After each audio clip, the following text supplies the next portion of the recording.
Assalamualaikum warahmatullahi wabarakatuh. Selamat siang semuanya.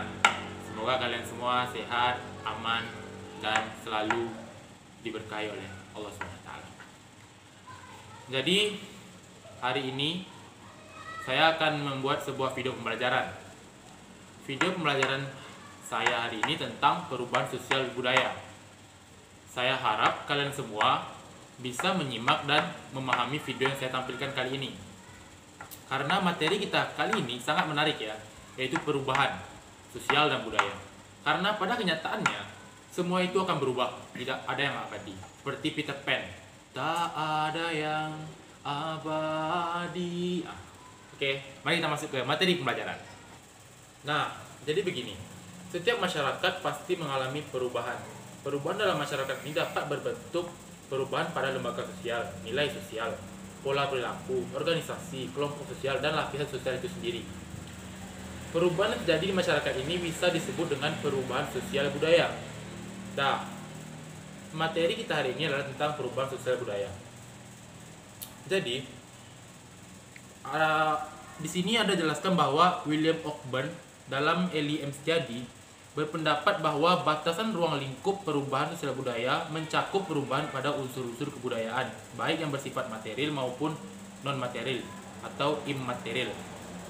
Di sini beliau menekankan bahwa perubahan sosial sebagai pengaruh yang besar dari unsur-unsur kebudayaan material terhadap kebudayaan immaterial. Jadi saling terkait antara material dan immaterial, yaitu non-material tadi. Selanjutnya, saya akan menjelaskan tentang pengertian dari beberapa ahli ya. Karena di sini perubahan sosial budaya ini dibagi, yaitu ada pengertian perubahan sosial dan perubahan budaya.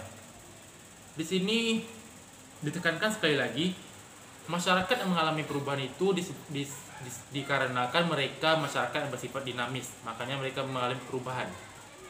Di sini Selo Sumarjan mengatakan bahwa perubahan sosial adalah perubahan pada lembaga-lembaga kemasyarakatan di dalam suatu masyarakat yang mempengaruhi sistem sosialnya, termasuk dalam nilai-nilai, sikap, perilaku di antara kelompok masyarakat tersebut.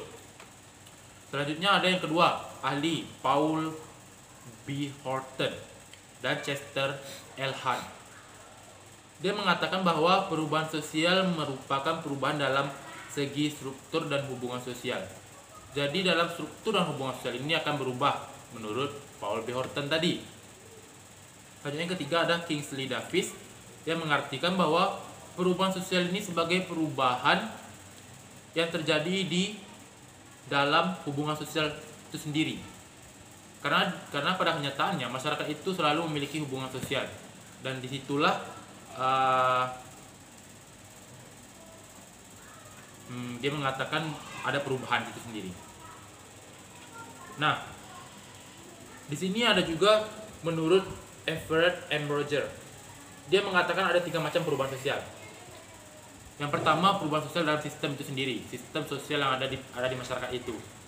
Yang kedua, perubahan yang terjadi di luar secara tidak sengaja dan spontan membawa ide baru kepada anggota masyarakat. Ini bisa dibilang perubahan yang dipengaruhi oleh eksternal dari luar. Maka berubahlah suatu masyarakat yang mendapatkan pengaruh dari luar tersebut. Yang ketiga, McIver mengatakan bahwa perubahan terjadi bila ada ide yang dibawa dari outsider. Outsidernya artinya kembali lagi kepada yang kedua, itu eksternal, dari luar. Seperti itu. Nah, tadi saya sudah membahas tentang pengertian perubahan sosial. Selanjutnya ini ada pengertian dari perubahan budaya itu sendiri. Karena materi kita kan perubahan sosial dan budaya, maka dibagi 2 pengertiannya. Di sini ada perubahan budaya mengartikan bahwa di sini terdapat unsur-unsur yang berubah, yaitu unsur kebudayaan, karena perubahan pola pikir masyarakat sebagai pendukung kebudayaan itu sendiri.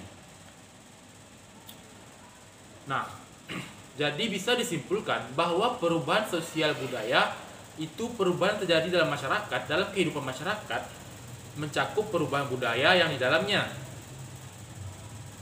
maupun kehidupan itu tradisional ataupun modern. Sehingga bisa dibilang perubahan sosial budaya ini merubah dari kehidupan tradisional menuju modern. Seperti itu. Nah, yang terakhir ini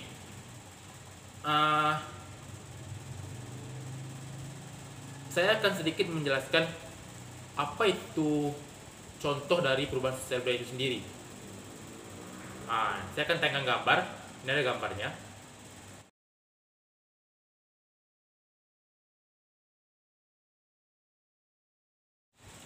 Nah, tadi saya menayangkan gambar tentang perubahan dari zaman Indonesia sebelum merdeka hingga merdeka. Di situ kalian bisa bedakan. Ada gambar pada zaman Belanda Indonesia dijajah, yaitu disuruh melakukan romusa, itu tatanan paksa. Dan sekarang Indonesia bagaimana setelah merdeka, itu kan berubah itu sosial budayanya. Itu adalah contohnya. Nah, contoh yang paling dekat dalam kehidupan kita sehari-hari bisa dibilang dengan contoh seperti ini. Saya mempunyai nih rokok ya. Ini rokok adalah rokok batang Surya. Nah, rokok Surya ini adalah rokok batangan. Dan perlu kalian ketahui, diiringi dengan zaman perubahan sosial dan budaya, maka sekarang muncul dengan rokok elektronik. Elektronik ya, ini rokok elektronik. Jadi bisa disimpulkan bahwa ini adalah contoh dari perubahan sosial budaya. Oke? Tapi kalian harus ingat ya, ini rokok ini membunuh, jangan merokok, nggak baik. Oke. Nah, itu sedikit contoh dari perubahan sosial budaya yang ada di dekat kita sendiri. Selanjutnya saya ada contoh juga tentang helm. Nah, ini. Kenapa saya bilang contohnya helm? Di sini kalian bisa lihat perubahannya. Simpel kan perubahannya? Dengan tahun langsung berubah. Ini adalah helm yang dikeluarkan sendiri oleh produk yang murah.